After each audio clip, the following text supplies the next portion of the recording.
नमस्कार, मैं हेमंत और आप पॉलिटिक्स देख रहे हैं। सेंट्रल इंडिया अब धुआं धुआं होती नजर आ रही है।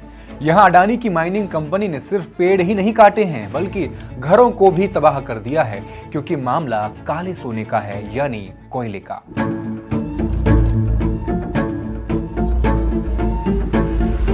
इतनी बड़ी तबाही को किसने हरी झंडी दी?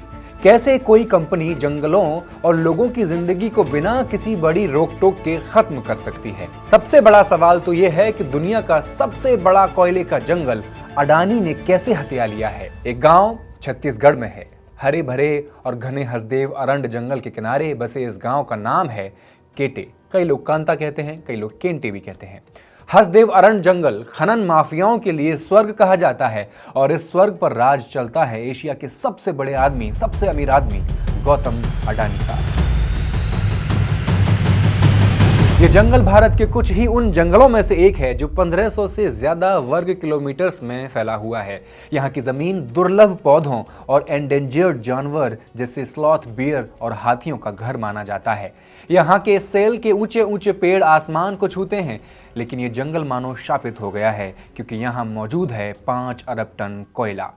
केंद्र सरकार ने इस इलाके को 23 कोल ब्लॉक्स में बांटा है, जिनमें से 6 को माइनिंग के लिए मंजूरी दी जा चुकी है। अडानी ग्रुप को इन 6 में से 4 कोल ब्लॉक्स के माइनिंग कॉन्ट्रैक्ट्स भी दिए जा चुके हैं। इन्हीं 4 में से एक है केंटे। दुनिया में भारत दूसरा सबसे बड़ा कोयले का उत्पादक और उपभोक्ता है और केंटे की कहानी सिर्फ एक उदाहरण है। एक अंदाजा कहता है यहां माइनिंग करने से कम 1898 हेक्टेयर जंगल खत्म हो जाएगा। केटे के नीचे वाला कोल ब्लॉक लगभग 450 मिलियन टन कोयले का है, जिसकी कीमत करीब 40,000 करोड़ के आसपास आंकी जाती है। इतना बड़ा पैसा हो, इतनी ज्यादा रकम हो, तो क्या फर्क पड़ता है अगर कुछ लोग बेघर हो भी जाते हैं तो? 1998 में यह अंदाजा लगाया गया था कि 1950 से 1998 तक 25 लाख से ज्यादा इंडियंस माइनिंग प्रोजेक्ट्स के कारण बेघर हो चुके थे और उसके बाद से ये संख्या कई गुना बढ़ चुकी होगी। कितना गुना बढ़ी होगी इसका अंदाजा आप लगाते रहिए, क्योंकि इसका डेटा निकालना सरकार जरूरी नहीं समझती है। हम विदेशों में कार्बन उत्सर्जन कम करने की बात करते हैं। भारत ने 2030 तक 2005 के स्तर से अपने कार्बन उत्सर्जन को 45% तक कम करने का वादा किया है, लेकिन कोयले को पूरी तरह बंद करने का कोई प्लान नजर नहीं आता है। कोयला सेक्टर देश की सालाना बिजली का लगभग 70% प्रोड्यूस करता है और कम से कम 29 लाख लोगों को रोजगार देता है। कोयले से बनी बिजली दुनिया की सबसे गंदी फ्यूल सोर्सेज में से मानी जाती है, लेकिन कोयले से बिजली बनाना बंद नहीं किया जा सकता। जानते हैं क्यों? पिछले 3 दशकों में अडानी ने अपने बड़े एम्पायर को भारत की लगभग हर इंडस्ट्री में फैलाया है। सीवेज ट्रीटमेंट से लेकर डेटा प्रोसेसिंग तक, एडिबल ऑयल से लेकर सोलर पैनल्स, ट्रांसपोर्ट से मीडिया तक फैला दिया है। इन तमाम वेंचर्स में कोल सबसे ज्यादा प्रॉफिटेबल है। बस इसीलिए कोयले से बिजली बनती रहेगी। कुछ साल पहले तक भारत के 90% से ज्यादा कोयले की माइनिंग सरकार के द्वारा ओन्ड, यानी सरकार की कंपनीज किया करती थी, लेकिन हाल के सालों में सरकार ने धीरे धीरे ये काम प्राइवेट कंपनीज को सौंपना शुरू कर दिया है और इस बदलाव का सबसे बड़ा फायदा अडानी को मिला है। अक्टूबर 2021 में हसदेव अरण्य के सैकड़ों गांव वाले 10 दिन में 300 किलोमीटर चलकर पैदल छत्तीसगढ़ की राजधानी रायपुर पहुंचे थे ताकि कोल माइनिंग प्रोजेक्ट्स को तुरंत रद्द करवा सकें। लेकिन अडानी दुनिया के तीसरे सबसे अमीर आदमी हैं और उनकी ताकत सिर्फ भारत तक सीमित नहीं है। अब केटे में क्या हुआ, इसे रिकंस्ट्रक्ट करने के लिए द गार्जियन के पत्रकार अंकुर पालीवाल की ये शानदार रिपोर्ट आप सभी को पढ़नी चाहिए। इस रिपोर्ट से पता चलता है कि 2008 में पहली बार गांव में कोल माइन का काम शुरू हुआ था, लेकिन अडानी की कोल माइन की कहानी थोड़ी सी विवादित है। 2007 में भारतीय सरकार ने केटे के नीचे वाले कोल ब्लॉक को राजस्थान सरकार की इलेक्ट्रिसिटी कंपनी को दे दिया था, जिसे परसा ईस्ट और कांता बासन कहते हैं। 2007 में राजस्थान की सरकारी कंपनी RVUNL और अडानी एंटरप्राइजेस के साथ एक जॉइंट वेंचर बनता है। RVUNL खुद खदान की मालिक थी, लेकिन जॉइंट वेंचर परसा कांता में अडानी को 74% हिस्सा दिया गया। इस जॉइंट वेंचर के एग्रीमेंट से लग रहा था कि अडानी का काम सिर्फ माइनिंग तक सीमित नहीं था। एग्रीमेंट के अनुसार जॉइंट वेंचर को लैंड अक्वायर भी करना था, रिहेबिलिटेशन करना था, रीसेटलमेंट करना था और कोल माइनिंग के लिए ज़रूरी क्लियरेंसेस और लाइसेंसेस भी हासिल करने थे। कॉन्ट्रैक्ट में यह भी लिखा है कि जॉइंट वेंचर सभी खर्चों का जिम्मा खुद उठाएगा, वो सरकार पर निर्भर नहीं रहेगा, जिसमें लैंड एक्विजिशन की लागत भी शामिल है और RVUNL कोई खर्च या लायबिलिटी शेयर नहीं करेगा। सरकारी कंपनी कोई खर्चा नहीं देगी, ये लिखा हुआ है। बात तो ये भी तय हुई थी कि जो अच्छा कोयला निकल के आएगा उसे RVUNL को भेजा जाएगा और खराब कोयला अडानी खुद रख लेंगे, लेकिन हुआ इसका एकदम विपरीत, उल्टा। अच्छा कोयला अडानी ने रख लिया और खराब RVUNL को भेजा जाता रहा। फिर एक वक्त जब आया, ऐसा पता चला कि जो काम अडानी की कंपनी को करना था वो सब काम भी RVUNL ही कर रहा था। और तो और अडानी को एक रेल ट्रैक भी बनाना था अपने पैसे से, जिससे कि कोयला मुख्य रेलवे स्टेशन पर पहुंच सके, साइट से रेलवे स्टेशन तक। वो काम भी RVUNL ने किया है। मतलब चित्त भी मेरी, पट भी मेरी। ऐसा लग रहा था कि जॉइंट वेंचर सरकारी नहीं बल्कि किसी के बाप की जागीर हो। इस पे डिटेल्ड वीडियो हमने किया है, आई का बटन दबाइए और देख लीजिए, लिंक भी डिस्क्रिप्शन में दिया गया है।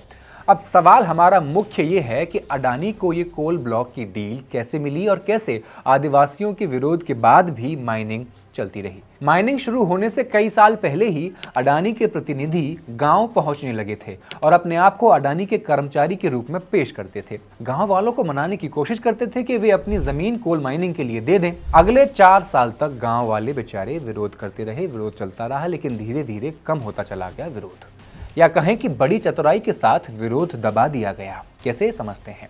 2009 की शुरुआत में अडानी ने एक व्यक्ति एक्स को हायर किया, नाम गुप्त रखा गया है, जो पहले एक NGO चलाता था और गांव वाले उस पर बहुत भरोसा भी करते थे। एक्स ने करीब 1 साल बाद हर महीने 5,000 रुपए गांव वालों को कंपनी की तरफ से देना शुरू कर दिया, ऐसे ही कि जाओ ऐश करो।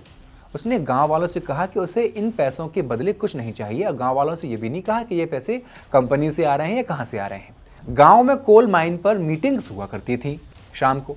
गांव के बड़े पद वाले और वर्चस्व वाले लोग इसमें शामिल हुआ करते थे और इस मीटिंग में महत्वपूर्ण फैसले लिए जाते थे। यानी इन मीटिंग्स में धीरे धीरे एक्स ने गांव में इन मीटिंग्स से पहले पार्टीज ऑर्गेनाइज करना शुरू कर दिया। स्थानीय लोगों ने कहा कि इन पार्टीज का मकसद लोगों को नशे में लाकर गांव वालों को अग्री करना था कि वो जमीन दे देंगे। समय के साथ एक्स और अडानी गांव की सोशल फैब्रिक में घुस गए। उन्होंने कम्युनिटी मील्स और फुटबॉल टूर्नामेंट्स आयोजित किए और कल्चरल फेस्टिवल्स का खर्चा भी उठाया। आखिरकार आदिवासियों से जमीन एक्वायर कर ली गई, या कहें कि हथिया ली गई। जहां पहले बड़े बड़े खनन माफिया फिल्मी स्टाइल में जमीन के लिए मार काट मचाते थे, वहीं हाल के सालों में एक नया तरीका उभरा है। इसे सोशल इंजीनियरिंग ऑफ एक्सट्रैक्शन कहते हैं। यही तरीका दुनिया भर में जाम्बिया, पेरू, कनाडा तक देखा जा चुका है। ये प्रोसेस धीरे धीरे काम करती है। अगले कुछ सालों में जैसे जैसे अडानी की कंपनी तेजी से बढ़ी, कुछ लोगों को शक होने लगा। लेकिन अब बारी थी इस प्रोसेस के अगले हिस्से की, अगले फेज की। आदिवासियों से तो निपट लिया गया, अब एक्टिविस्ट्स, जर्नलिस्ट्स और वकीलों से निपटना बाकी था। 2013 में इकोनॉमिक टाइम्स की एक रिपोर्ट के अनुसार कई वरिष्ठ गुजरात सरकार के अधिकारी रिटायरमेंट के बाद अडानी में नौकरी पाने लगे थे, अडानी ग्रुप में। यही था कहानी का वो दूसरा हिस्सा। उसी रिपोर्ट में गुजरात के एक वकील हैं आनंद याग्निक। उन्होंने दावा किया कि 20 से ज्यादा वकील जिन्होंने अडानी ग्रुप के खिलाफ केस लड़े थे, अब उसी की कंपनी में रिटेनरशिप पर काम कर रहे हैं। आज याग्निक के अनुसार अगर हम माने तो गुजरात हाई कोर्ट के केवल 2 वकील ही ऐसे हैं जो अडानी के खिलाफ केस लेने को तैयार हैं, और याग्निक खुद उनमें से एक हैं। इस तरह क्रिमिनल और जर्नलिस्ट जांचें अडानी की ग्रोथ पर ज्यादा असर डाल नहीं पाई कभी, क्योंकि खरीद लिया गया। चैनल के चैनल खरीदने लगे। 2011 में कर्नाटक के एंटी करप्शन ऑफिस ने पाया कि अडानी उन कई कंपनीज में से एक थी जो आयरन ट्रेड के एक इलीगल घोटाले में शामिल थी। अडानी ने इस फाइंडिंग को हालांकि गलत बता दिया। भारत के नेशनल ऑडिटर खुलासा कर रहे थे कि 2006 से 2009 के बीच गुजरात सरकार ने अडानी को नेचुरल गैस मार्केट रेट से कम कीमत पर बेची है। कोई जांच नहीं हुई। 2014 की शुरुआत में मोदी भारत के प्रधानमंत्री बनने के अभियान के दौरान अडानी के प्राइवेट जेट का इस्तेमाल करते हैं। मई में चुनाव जीतते हैं और 2 महीने बाद ही अडानी को मुंद्रा पोर्ट के पास एक स्पेशल इकोनॉमिक जोन SEZ चलाने के लिए एनवायरमेंटल क्लियरेंस भी मिल जाता है। SEZ में कंपनीज को टैक्स एक्सेम्पशन और ड्यूटी फ्री इंपोर्ट्स जैसी सुविधाएं मिलती हैं। अब 60 साल या 61 साल 62 साल के अडानी मोदी सरकार के ease of doing business agenda के प्रमुख लाभार्थियों में से एक हैं। जब से मोदी प्रधानमंत्री बने हैं, इंडस्ट्रियल और इंफ्रास्ट्रक्चर प्रोजेक्ट्स को आमतौर पर तेज अप्रूवल दिया जाने लगा है। कुछ पॉल्यूटिंग इंडस्ट्रीज रूटीन इंस्पेक्शन से भी फ्री हो गई हैं और इमिशन स्टैंडर्ड्स को रिलैक्स्ड कर दिया गया है। कार्बन उत्सर्जन की बात छोड़ दी गई है नेपथ्य में।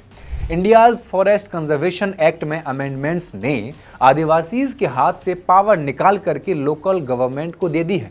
इस तरह जो कम्युनिटीज अपनी जमीन और जंगल पर अधिकार रखती थीं, उन्हें धीरे धीरे डिसीजन मेकिंग और कंट्रोल से बाहर फेंक दिया गया है, जैसे मक्खी दूध में से उठाकर बाहर फेंकी जाती है। लेकिन अडानी कहते हैं क्रोनी कैपिटलिज्म नहीं होना चाहिए। एक और काम की बात सुनिए।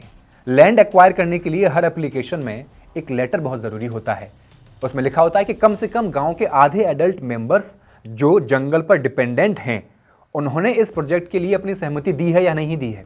साथ ही ये प्रूफ भी देना होता है कि गांव वालों को प्रपोजल का पूरा विवरण दिया गया था या नहीं दिया गया था, जिसमें एनवायरमेंटल और सोशल इम्पैक्ट और डिस्प्लेस्ड कम्युनिटीज़ के लिए रीलोकेशन प्लान भी शामिल होता है। इतना ही नहीं, इसके अलावा ये भी साबित करना ज़रूरी है कि गांव वालों को जो जानकारी दी गई है वो सही तरीके से उनके समझ आ भी गई है या नशे में शराब पिलाकर हस्ताक्षर करवा लिए गए हैं।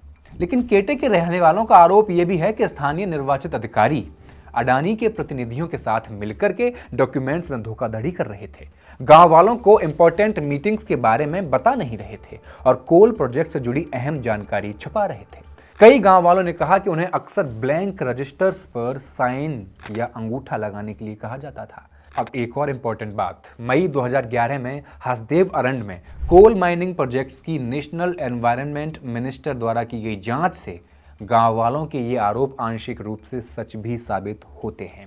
मार्च 2012 में इन सभी इरेगुलरिटीज और अपनी ही मिनिस्ट्री की इंस्पेक्शन रिपोर्ट से डिसअग्री करते हुए भी पर्यावरण मंत्रालय ने जंगल काटने की क्लियरेंस दे दी थी। पर्यावरण मंत्री बोले, हमारे लिए भारत की एनर्जी रिक्वायरमेंट्स और कॉम्प्रिहेंसिव डेवलपमेंट को ध्यान में रखना ज्यादा जरूरी है।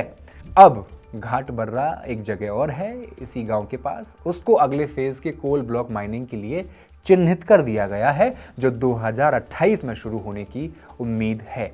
अंततः घाट बर्रा का वही नसीब होगा जो केटे का हुआ। घाट बर्रा के जंगल में ट्री कटिंग शुरू की जा चुकी है, जबकि कुछ गांव वाले अभी भी इसका विरोध कर रहे हैं।